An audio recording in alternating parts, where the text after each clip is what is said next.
उर्दू वाले भी परेशान हैं और मदरसे वाले भी परेशान हैं। तो जरूरत इस बात की है ना कि वहां अगर उर्दू पढ़ने वाले नहीं है तो उसका प्रचार प्रसार किया जाए कि साहब आप उर्दू टीचर है, आप आओ एडमिशन लो। सरप्लस कैसे मान ले रहे हैं? बगैर जांच किए हुए अगर ट्रांसफर होगा तो इसका आखिरी दम तक इसको रोकने की कोशिश होगी और रोका जाएगा। किसी दूसरे सब्जेक्ट का और दूसरे जबान के टीचर को भेजा गया है और उर्दू यूनिट वहां खत्म हो रही है। उस फैसले को डिमोलिश करने का या क्रॉस करने का राइट किसी को नहीं दिया जाएगा। दोस्तों, बिहार सरकार स्कूलों में जो उर्दू के टीचर बहाल हैं उन्हें सरप्लस मानकर ट्रांसफर करने की बात कर रही है। बिहार के अक़लियती कमीशन ने सरकार को चिट्ठी लिखा है कि उर्दू के जो असामिया हैं, जो टीचर हैं, वो सरप्लस मानकर ट्रांसफर नहीं किया जाए बल्कि उस पर रोक लगाई जाए। हमारे साथ अक़लियती कमीशन के चेयरमैन मौलाना गुलाम रसूल बलियावी साहब हैं। बलियावी साहब, स्वागत है, खैर मकदम है आपका हमारे इस प्रोग्राम में। पहला सवाल, जो चिट्ठी लिखा, ये नौबत क्यों आई चिट्ठी लिखने की?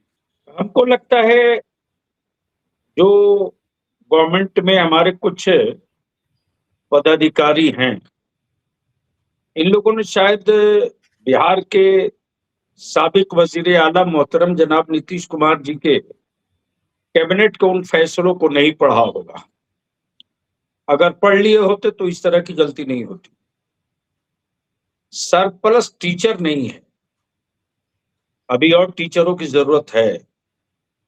जरूरत इस बात की है कि जहां उसकी स्क्रूटनी होनी चाहिए कि उर्दू की जगह दूसरे सब्जेक्ट और दूसरी जबान के टीचर भेजे गए हैं। तो जो फैसला बिहार के साबिक वजीर आला मोहतरम जनाब नीतीश कुमार साहब ने लिया तो एनडीए की गवर्नमेंट में ही फैसला हुआ था ना। उस फैसले को क्रॉस करने की क्या जरूरत है? सरप्लस अगर टीचर हैं तो जरूरत इस बात की है ना कि वहां अगर उर्दू पढ़ने वाले नहीं है तो उसका प्रचार प्रसार किया जाए कि साहब आप उर्दू टीचर है, आप आओ एडमिशन लो। सरप्लस कैसे मान ले रहे हैं? इस सिलसिले में माइनॉरिटीज कमीशन ने इसको बड़ी गंभीरता से लिया है और इस पर एक पूरी हम टीम बैठा रहे हैं जो हर एंगल से सर्वे कर ले। इस पर मैं डीओ से भी रिपोर्ट मांग रहा हूं। आप हमें रिपोर्ट दो। क्योंकि ऐसे होगा तो सरप्लस के नाम पर अगर टीचर का ट्रांसफर हो जाता है और वहां पढ़ने वाले उर्दू बच्चे अगर रह जाते हैं तो फिर तो ऐसा होगा कि वहां उर्दू टीचर की बहाली ही नहीं होगी, क्योंकि सरप्लस के नाम पर पहले ही से ट्रांसफर हो जाएगा। तो ऐसे में उर्दू का खास तौर से नुकसान होगा। कमीशन किसी भी कीमत पर इसको बर्दाश्त नहीं करेगा। कमीशन को जो अकलियतों के हुकूक, जबान, तहजीब, सकाफत, जान, माल के तहफ्फुज का ये जो कमीशन को इख्तियार मिला है उसका भरपूर इस्तेमाल होगा। गवर्नमेंट से हम गुजारिश करेंगे, नहीं इस पर कोई समझौता नहीं हो सकता ना। कोई आज का डिसीजन नहीं है ना, ये हमारे साबिक वजीर आला मेरे लीडर जनाब नीतीश कुमार साहब का फैसला लिया हुआ है। जहां उर्दू सरप्लस टीचर बताए जा रहे हैं तो आखिर वो सरप्लस हैं कहां? हम भी देखेंगे ना, कमीशन देखेगा उसको। क्योंकि पहले ही से उर्दू टीचर कम है, आप तो खुद ही कहते रहे हैं ये सब सवाल। नहीं, उस एतबार से, आबादी के एतबार से टीचर कम है, लेकिन उर्दू पढ़ने वालों के एतबार से अगर टीचर सरप्लस होंगे तो हुकूमत से हम कहेंगे, उर्दू दोस्तों से कहेंगे। उर्दू सिर्फ मुसलमानों की जबान तो नहीं है, वो तो देश की आजादी की जबान है ना। तो आखिर ऐसा क्यों जो है विभाग ने सोचा, शिक्षा विभाग ने, कि सरप्लस उर्दू के टीचर हैं उनका ट्रांसफर कर दिया जाए दूसरे स्कूलों में? तो ये तो कमाल की बात हो गई कि जहां उर्दू बच्चे पढ़ रहे हैं वहां से अगर चाहे उनकी तादाद जो हो, वहां से ट्रांसफर अगर शिक्षक का हो जाता है, उर्दू शिक्षक का हो जाता है, तो फिर तो मुस्तकबिल में उर्दू टीचर की उस स्कूलों में बहाली ही नहीं होगी। आपके चैनल के जरिए मैं गुजारिश करूंगा उन सभी हसास असातिज़ा से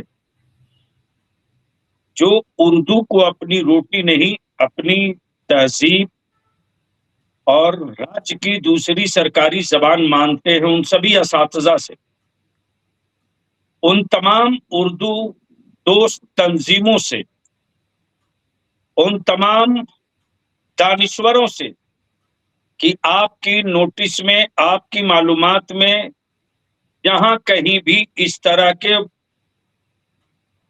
वाकयात आपके सामने आ रहे हैं कि यहाँ उर्दू बच्चे हैं, यहाँ उर्दू टीचर हैं, इनको सरप्लस मानकर हटाया जा रहा है, मैं आपके चैनल और माध्यम से गुजारिश करूंगा, उठिए, थोड़ी जबान हिलाइए और सीधे माइनॉरिटीज कमीशन को आप इत्तला दीजिए फुल एड्रेस पता के साथ। हर तरह की कार्रवाई की जाएगी किसी भी कीमत पर। उर्दू की तरक्की के लिए जो बिहार के वजीर आला जनाब नीतीश कुमार साहब कर चुके हैं, उसको डिमोलिश नहीं होने दिया जाएगा। तो इस फैसले को आप किस हिसाब से देखते हैं? आखिर क्यों ऐसा उर्दू के साथ हुआ, क्या लगता है आपको? मैं तो अभी बाहर हूं, कल लौटूंगा, सोमवार के दिन बैठूंगा ऑफिस, पूरी फाइल मंगवाऊंगा, किसने ये पहल की है, ये हिम्मत कहां से आई है, उसको पहले देख लें, फिर उसके बाद। फिलहाल जो है आपने चिट्ठी लिखा है, उसमें ये मुतालबात जो है अपने आपने रखा है, मांग किया है कि ट्रांसफर को नहीं किया जाए, ट्रांसफर रोका जाए, सरप्लस के नाम पर जो है उर्दू शिक्षकों का ट्रांसफर नहीं किया जाए, पहले जांच कर ली जाए कि वहां स्टूडेंट उर्दू के हैं या नहीं है। बगैर जांच किए हुए अगर ट्रांसफर होगा तो इसका आखिरी दम तक इसको रोकने की कोशिश होगी और रोका जाएगा। और हमको लगता है कि बिहार के वजीर आला जनाब माननीय सम्राट चौधरी जी तक ये सही फिगर नहीं पहुंचा होगा, नीचे के लोगों ने कुछ डिसीजन लिया होगा, इस पर पूरी डिटेल साक्ष्य और सबूतों के साथ बिहार के वजीर आला जनाब सम्राट चौधरी साहब तक कमीशन अपनी बात रख देगा। तो आप कह रहे हैं कि पूरी ताकत से हम लोग जो है लड़ेंगे, पीछे नहीं हटेंगे। भाई, जो हमारे नेता माननीय नीतीश कुमार जी ने जो भी फैसला लिया एनडीए गवर्नमेंट में रह करके, बाइसियत चीफ मिनिस्टर फैसला लिया जी, और उसमें सिर्फ उर्दू ही नहीं है, बंगला भी है। तो किसी जबान, किसी लैंग्वेज को सरप्लस का करके वहां के उस जबान को, लैंग्वेज को पढ़ने वाले बच्चों को अगर वंचित करने की कोई छोटे साहब या बड़े साहब कोई भूल करेंगे तो ये तो नहीं चलेगा ना, कमीशन अपना काम करेगा। तो लगता है कि इस मामले को लेकर जो है आपको काफी तकलीफ हुई है। अब मैं पूरी फाइल देख लूं, उसके बाद वजीर आला से और बिहार के नायब वजीर आला जनाब विजय चौधरी जी से मैं मिलकर के पूरी तफसील इकट्ठा करके पहुंचूंगा कि ये कौन साहब हैं, क्यों इस तरह किए हैं। तो ऐसा क्यों हो रहा है हजरत के उर्दू टीचर के साथ ये मामला आया? पहले मदरसों के सवाल को भी आप लिख चुके हैं, मदरसे के जो टीचर हैं उनकी सैलरी भी 5 महीने से बंद है, मदरसा का जांच कराया जा रहा है, कई सारे मसाइल मदरसों के साथ भी खड़े हैं, और इधर उर्दू के नाम पर जो है, सरप्लस के नाम पर जो है उर्दू टीचर्स का ट्रांसफर करने की बात की जा रही है। तो ये सब हो क्या रहा आखिर? पहले तो इस तरह की कोई बात नहीं होती थी, लोग ये सब सवाल पूछ रहे हैं। सवाल ये जेन्युइन है, सिर्फ यही नहीं, इसके अलावा भी बहुत सारे सवालात हैं जिसको आवाम कर रही है, लेकिन जो ऑलरेडी फैसला हो चुका है और हमारे नेता मोहतरम नीतीश कुमार जी के कैबिनेट ने लिया है, उस फैसले को डिमोलिश करने का या क्रॉस करने का राइट किसी को नहीं दिया जाएगा। इसके लिए हर फोरम पर आवाज उठेगी, हर फोरम पर बात होगी। एक आखिरी सवाल करेंगे कि उर्दू वाले भी परेशान हैं और मदरसे वाले भी परेशान हैं, तो जाहिर है बलियावी साहब भी परेशान हैं। जिस्म का कोई भी हिस्सा अगर जख्मी होता है तो दर्द तो पूरे वजूद को होता है ना। किसी को ट्रांसफर का जख्म हो सकता है, किसी को तनख्वाह लेट से मिलने का दर्द हो सकता है।